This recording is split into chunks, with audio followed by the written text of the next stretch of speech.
Hey everybody, hope everyone out there is staying safe and sane. Just wanted to give everyone a bit of an update. We are now, what is it, the 1st of March? I was intending to do like monthly update videos, but stuff's just kind of got away from me. So yeah, it's been a little bit, and I know I've been a bit lax with updating Patreon and stuff like that, but look, truth of it is that probably from time we moved into this house, middle of December last year, I've been fighting the pre-stages of burnout, and I've just been trying to give myself enough space and time and mental fortitude to try and stop myself from getting to that phase. So yeah, things have moved a bit slower than I would have liked, but we're back on track now. So just a little bit of an update. There are now 30 chapters of Edge Force 2, Claws of the Dragon, uploaded over onto my Patreon. That's 77,000 words over there that you can get access to for $1 a month if you want to support it while I'm writing it. And yeah, now we're at the 77k mark in the first draft, which I have been editing as we've been going along, so it's not like you're getting just word spew.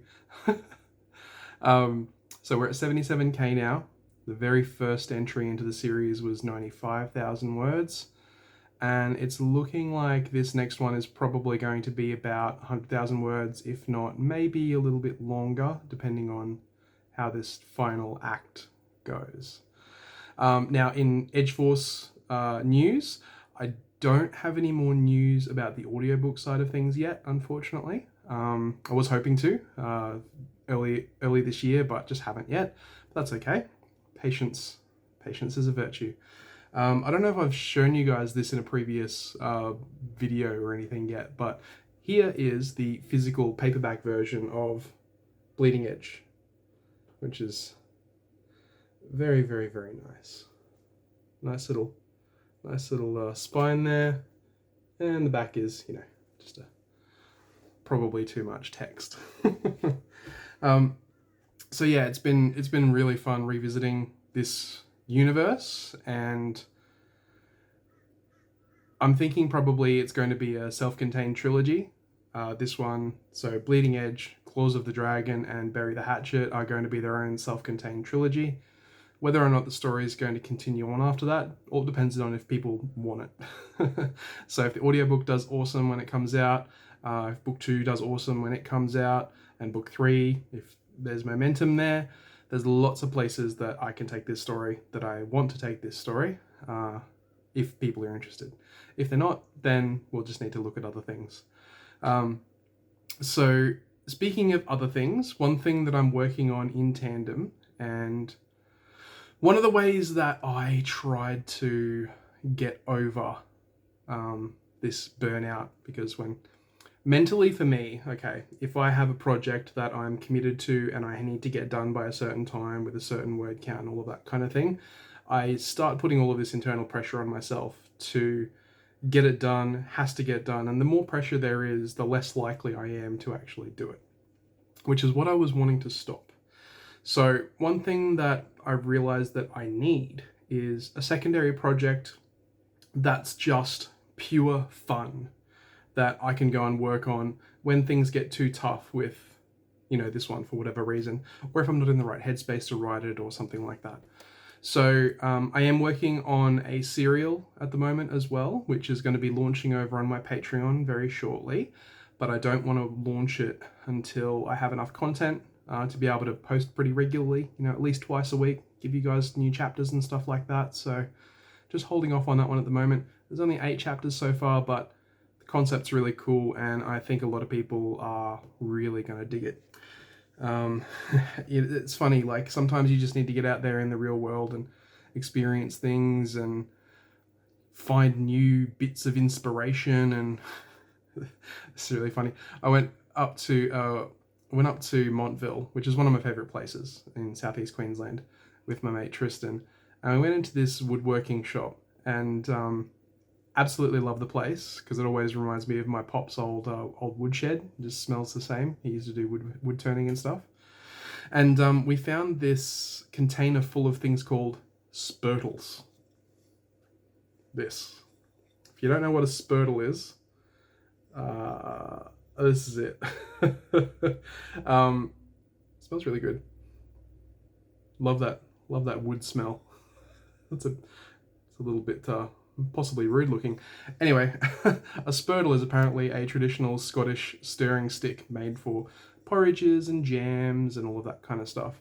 And it was just this weird little thing that was $25. So I was just like, oh yeah, that's cool. Might use that. It's funny. But the more I thought about the spurtle, the more I realized that it might actually make a pretty good weapon / crafting item for a hybrid class in a lit RPG. So once you guys kind of get a taste of this new cereal that I'm launching, I'm hoping it'll all make sense. But anyway, spurtle, that's the origin of it. I have tried to use it in the kitchen, and it's not as good as a wooden spoon. But you know what? I don't regret it for a second, because it was a story genesis kind of thing. So yeah, the cereal is kind of like the light, funny, adventuring romp kind of thing that is not as serious or bogged down as the Edge Force series. So I think I'm going to be oscillating between both of those as we progress forward. But other awesome news on the Edge Force front is today I've just signed a contract for the cover for book 2, which means that it's getting serious. It's going to happen. It's coming out very shortly, hopefully, fingers crossed, if I don't actually hit that burnout. So I'm getting it done by the same cover artist who did this awesome cover, which I'm very, very excited for. I should be seeing some concepts of that pretty soon, which is awesome. No rush, Eric. No rush. But I'm excited. I know you are too. So those I'll be sharing exclusively with my patrons early. No one else is going to see any of it until it's completely finished. So if you want to get, on board and see it as it goes, Patreon's the only place that you'll be able to do that. So the other thing that I wanted to talk about is like this whole writing gig. It's great. I love it. It's the thing that I personally believe that I was born to do. But I also needed something a little bit extra, because I have a day job, which is why I don't write as quickly as I want to. It's like 8 or 9 hours out of the day. It's just day job. That's it. It's not it's a very, very highly emotionally charged job, very demanding. By the end of the day, I don't want to talk to anyone. pretty much. I just want to sit down and read a book, play my video games, and sometimes do some tippy tapping and, write some more on the book.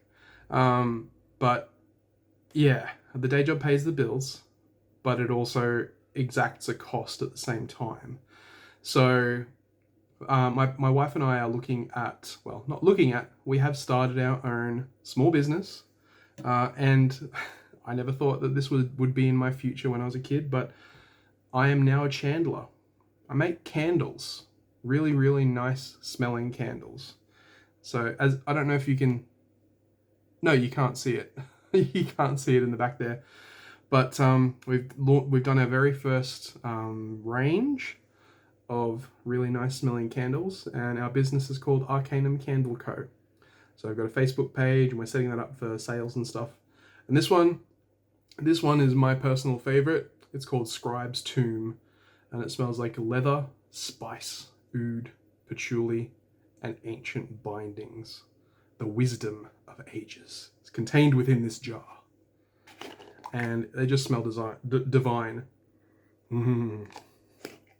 Every time I give this to my 2-year-old, he goes, smells nice. No matter what the scent is, they all smell nice. And as a testament to how much I like these, I have one burning in my office right now. They're just incredible. And you obviously need to make sure they work before you start selling stuff. So we've got, the Scribe's Tomb. We've got 4 other ones in that size. They're 25-hour burns. And then we've got these little tins. And this one's called Outback.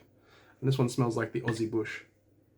So it's eucalyptus, lemon myrtle, sandalwood, all that kind of stuff. It smells like you're going for a bushwalk, which is lovely. And they look nice too. I'd love to do wooden wicks. That's something I want to experiment around with in future.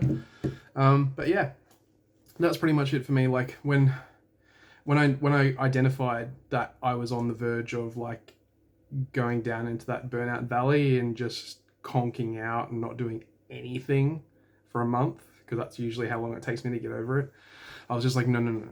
We need to take a step back and do something practical. You know, make something. Still keep making things. Still keep, you know, doing new things. And yeah, I've made 100 candles in the last couple of months. Had a lot of fun, and I think it's going to be something that we're going to be doing continuing on to the future as well. So yeah, look, if you want to support anything to do with the writing, best thing to do is to jump over onto my Patreon page, which I'll put a link in the description of the video. You'll be able to get access to everything from Edge Force 2 that's available right now. So 77,000 words with probably about 30,000 more coming. I think we're probably going to go over 100k, which will probably put us in the range of about 450 pages or something like that when the book launches. It's definitely going to be at least 100k. Yeah, and as I said before, I'm going to share the cover art stages as we go over there, as Eric sends those through, which I'm very excited about. And we're still kind of playing around with what we want to do with Arcanum Candle Co. as we go forwards. So look, that's pretty much it for me. I'm not going to do a Q&A today. I wanted to keep it fairly brief, even though it's 11 minutes. God damn. All right, I'm going to let you guys go. I've rambled on long enough. I hope everyone's staying safe and sane out there, and I hope you're doing stuff that makes you happy and makes your heart sing. Until next time, I'll see you later.